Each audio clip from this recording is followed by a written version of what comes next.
But my daughter Bristol, too, she didn't expect to become pregnant at 17, and those were less than ideal circumstances. There, Bristol, having to endure, you know, some public humiliation. It was an embarrassing time for her, and bless her heart, they're out on a national stage, and she and the rest of the family saying, you know, this wasn't supposed to happen. No, you don't think that it will happen in your own family. And Bristol, though, being so strong and independent and knowing that choosing life was the right road, the right choice, she knew it wouldn't be easy, and it hasn't been easy.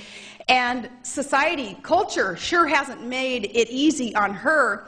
And her message now being, hey, other teenage girls, don't do what I did. This is not easy. You know, it was a premature ending of her adolescence, and it was, you know, the beginning of a whole new life, absolutely living now for someone else. She living for her son.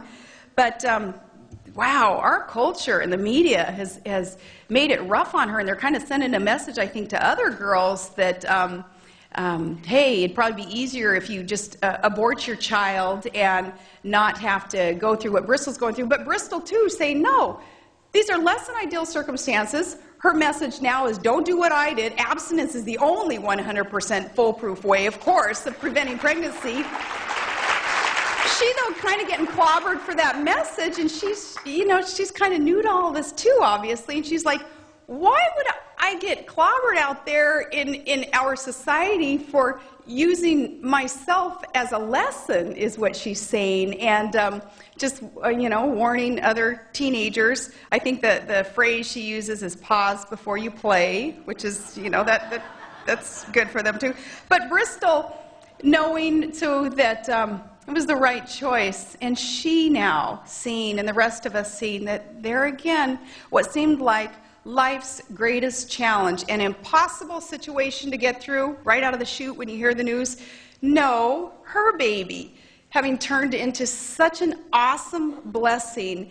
And we here at the, you know, a year and a half later, looking at this child saying, what would our life be like if he were not here in our life? Again, not an easy road for Bristol, not an easy road, but the right road, and I'm very proud of her decision. It's important to know that I am and always have been unapologetically pro-life. So when I talk about TRIG, and when I talk to other groups about the kind of what went through my mind and the feelings that I had when the doctor was telling me about what could be the results of the tests with the Down syndrome tests and all that, I have to be really careful in how I explain my feelings, because some people say, oh, you know, she considered abortion, or she, you know, how can that validate her pro-life position? And I say, no, what Bristol and I both have been through has not changed that belief, but it has changed my perspective on the whole situation.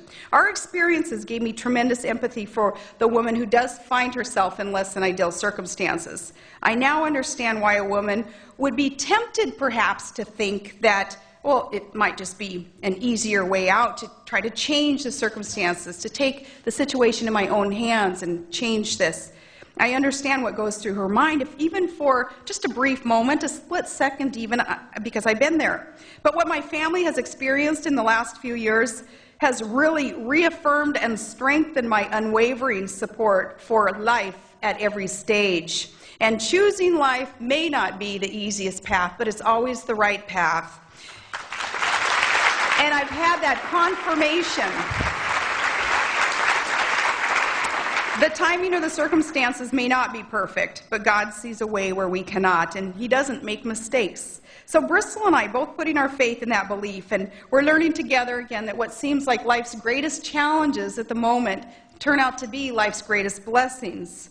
And though it took me time to get my arms around being the mom of a special needs child, as I say, the moment that Trig was born was truly the happiest moment of my life, and things came together for me then. It was life-changing and truly teaching us more than we'll ever be able to teach him. So I thank the SBA list for allowing women to receive that message about the sanctity of life, about giving life a chance, and being a pro-life, pro-woman organization that has this growing voice, because more and more Americans are looking to the SBA. They're looking to see who it is that you endorse. They're looking to see what the message is coming from the SBA, because there's a craving, there's a yearning out there in our society, out there in a culture for truth, and for people who are those with that stiff spine and won't shy away from talking about the issues that some want to kind of consider off base or too controversial, or they're too politically correct and they don't want to engage in the conversation about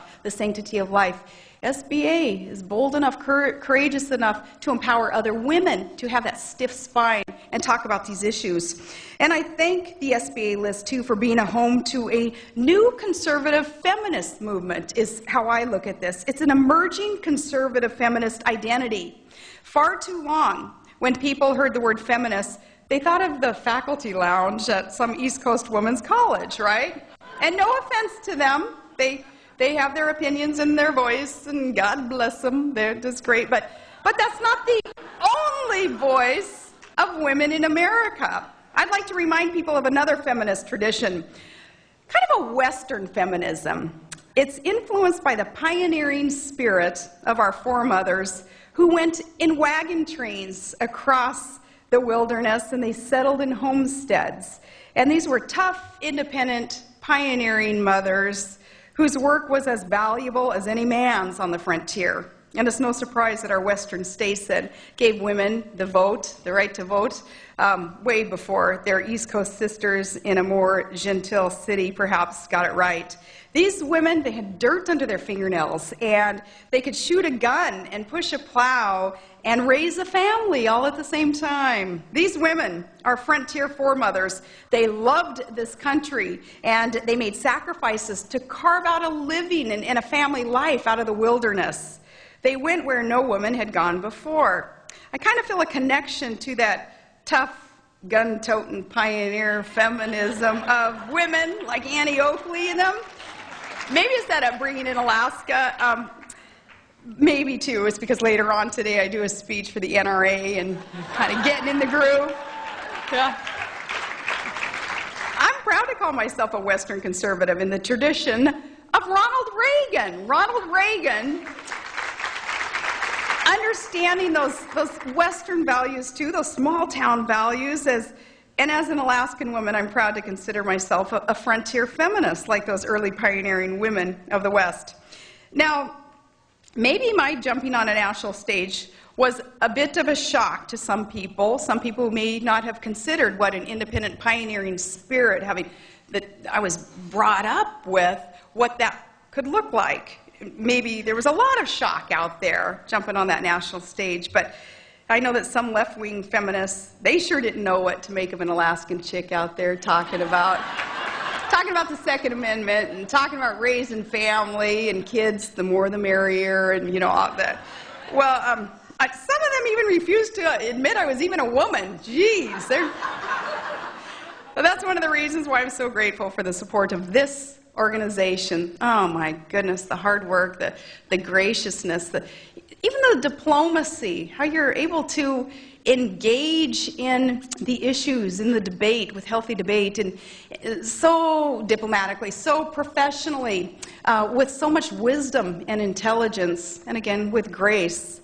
I'm grateful to have a place like this full of sisters who are not put off by a gun-toting pro-life mom, of a fun, full family, never dull, and I so appreciate the support that you all have shown. So our work together with Susan B. Anthony is to grow and expand this organization so that it too will be a foundation in our work to build a culture of life, because America is going to be an even more exceptional place as that culture of life is embraced, and as we make manifest the efforts and our intentions and our commitment to kind of open the eyes of others, to let them see that importance of protecting life. Really, it all comes down to life and how we're going to take a stand on protecting innocent life and deciding, that nobody is beneath the protection of our laws. A better America in this most exceptional country. Still, we're going to be able to do it better. We're We're going to be even more exceptional with that culture of life being ushered in. It, too, must be a foundation for a new revival of that original feminism of Susan B. Anthony. Together, we're showing young women that being pro-life is in keeping with the best traditions of the women's movement. And this year, the Susan B. Anthony list and its great women candidates are going to prove Margaret Thatcher right. If you want something done, ask a woman. We're getting the job done, sisters. One life, one activist, one election, one vote, one American dream at a time. So thank you. Keep up the good work. God bless you. God bless the United States of America. Thank you, guys. Thank you, guys. Thank you, guys. Thank you so much.